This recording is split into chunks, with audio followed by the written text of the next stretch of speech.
A couple of months ago, I was going through some of my older video games that I have, and I began to wonder just how many different video games have I played over the years.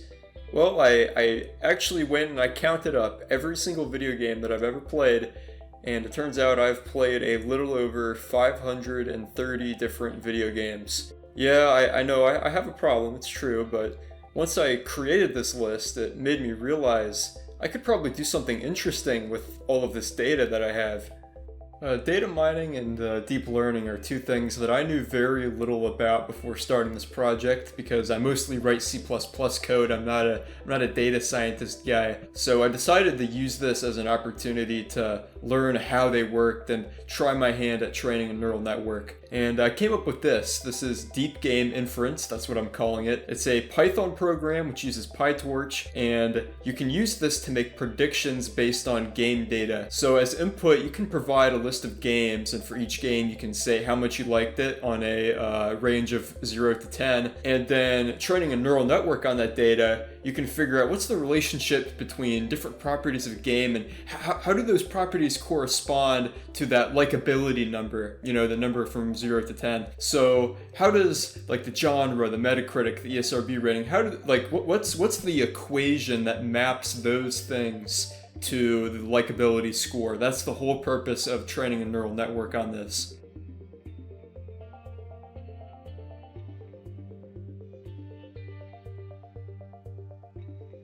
How this works is very simple.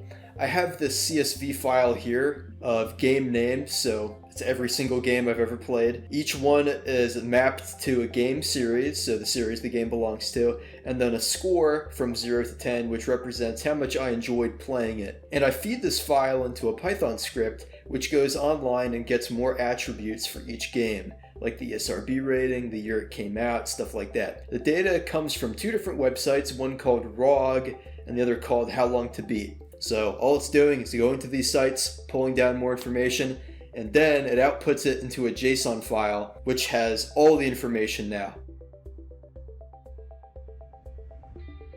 So now that I have this JSON file, I can feed this into another Python script. This one actually trains the neural network. The neural network is going to look at all this data for all these games, and it's going to study the relationship between the likability score on them and then 6 different properties which I chose for each game. These properties are the series it belongs to, the ESRB rating, the genre, the Metacritic score, the release date, and then how long it takes to beat the game. So it's using partial derivatives and calculus and other black magic to map these 6 properties to the likability score, try and figure out what the equation is. And since my data set is really not that much data and I'm only studying the linear relationship between these properties, not any complex calculus-y relationship, this is just linear stuff, training doesn't take very long. And after some pretty fast evolutions, I have a working model I can use to make predictions now. Okay, so now that we've trained the model, we can finally get to the fun part of the video, where we use it to predict how much I would like video games which I've never played before. And we'll get to see whether it's accurate or not. So let's give it a try. Let's go pythoninference.py. Let's try Fortnite. I've never played Fortnite before, so it'd be interesting to see if the AI thinks it's a game that I'll like.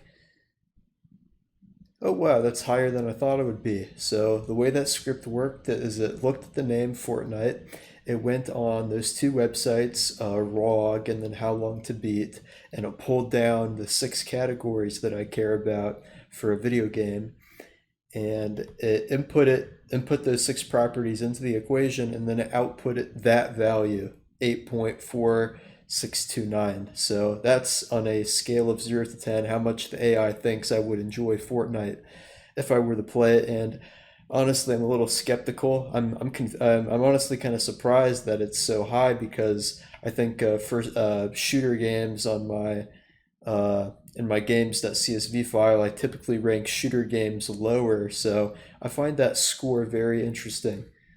Okay. Alright, let's try another game, but this time we're going to try a game which doesn't even exist yet. And what I mean by that is something that's cool about the program is the game doesn't necessarily need to be real. instead of putting a name in like Paper Mario, instead of doing it like that, I can instead input all of the categories directly to circumvent searching on ROG and How Long to Beat. And so what that lets me do is specify properties for a hypothetical game that doesn't exist yet but might exist in the future. So I can go, let's do a game in the Paper Mario series, genre of RPG, ESRB rating of everyone 10 plus. Gameplay, I think Paper Mario games are typically made about 20 to 30 hours. Let's go 25. Metacritic, let's go 85. And release date, why don't we go 2077?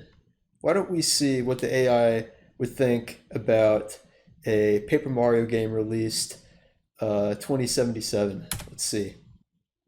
Oh wow, that's okay. That's higher than I thought it was going to be.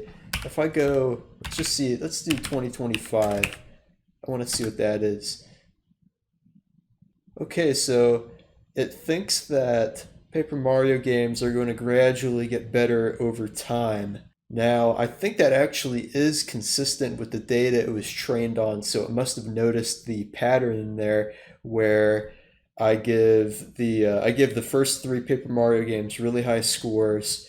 I give Sticker Star a low score, Color Splash a little bit higher than Sticker Star, and then Origami King a little bit higher than Color Splash. So it's noticed that the series took a massive dump and now it's on the rebound, and that slowly over time, very gradually, it will eventually become a decent series again. So if I go 5,000, I think it's going to be above a 10.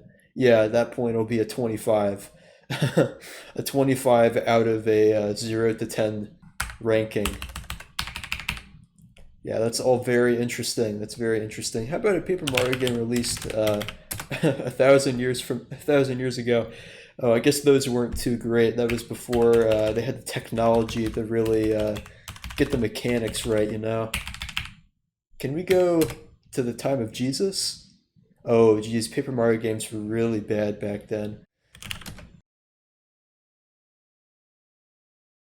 Now, I know what you're thinking. You're thinking, well, how do I train a neural network on my video game preferences so I can figure out whether I'm going to like Fortnite 2 or not? Well, you're in luck because the code for this project is all open source and easy to use. So you can go on GitHub and you can download the project for yourself. Now, if you have no programming knowledge, that's alright, you should still be able to use it, but you might need to do a little bit of Bing or Yahoo searching to see how you download Python and also how to use a command line. Those are 2 skills required to use this project, but nothing too crazy, pretty easy to figure out. Now, if you like this video, I highly encourage you to check out my dope website, also link in the description, where I host some cool video games that I've made, as well as some other personal projects that I've worked on.